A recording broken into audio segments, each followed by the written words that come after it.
नमस्कार, आपण पाहत आहात बहुजन आवाज न्यूज चॅनल। संदेशदादा हस्तकला विद्यालय व इंजिनिअरिंग कॉलेजचा 100% निकाल। पंढरपूर तालुक्यातील तारापूर येथील संदेशदादा हस्तकला कार्यानुभव विद्यालय व संदेशदादा बांधकाम पर्यवेक्षक सिव्हिल इंजिनिअरिंग कॉलेजचा अंतिम वर्षाचा निकाल 100% लागला असून मुंबई बोर्ड यांच्या वतीने घेण्यात आलेल्या या परीक्षेत या महाविद्यालयातील लक्ष्मी मलाव हिने 93% गुण प्राप्त करून मुंबई बोर्डात प्रथम क्रमांक मिळविला आहे। तसेच बाबासाहेब प्रक्षाळे 89% द्वितीय क्रमांक, तर सूर्यबान बंडगर याने तृतीय क्रमांक पटकावला आहे। तसेच संदेशदादा हस्तकला कार्यानुभव शिक्षण महाविद्यालयातून जयकुमार सपताळ याने 90% गुण मिळवत प्रथम क्रमांक व महालिंग आंदळकर याने 88% गुण मिळवत द्वितीय क्रमांक, तर सुनीता चौगुले हिने तृतीय क्रमांक पटकाविला आहे।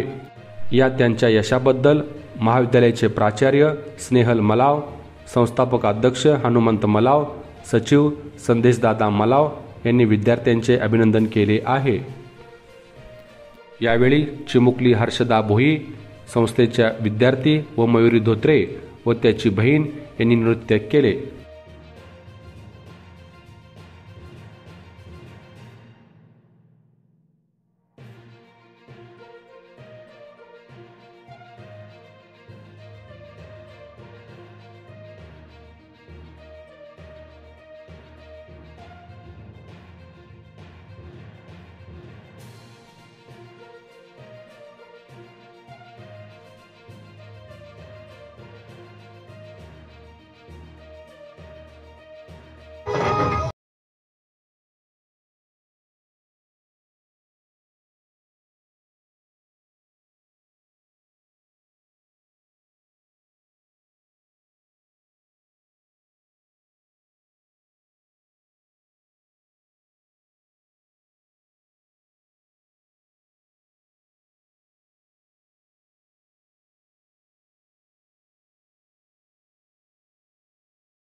ताज्या घडामोडी जाणून घेण्यासाठी आजच बहुजन आवाज न्यूज चॅनलला लाईक, शेअर आणि सबस्क्राईब करा।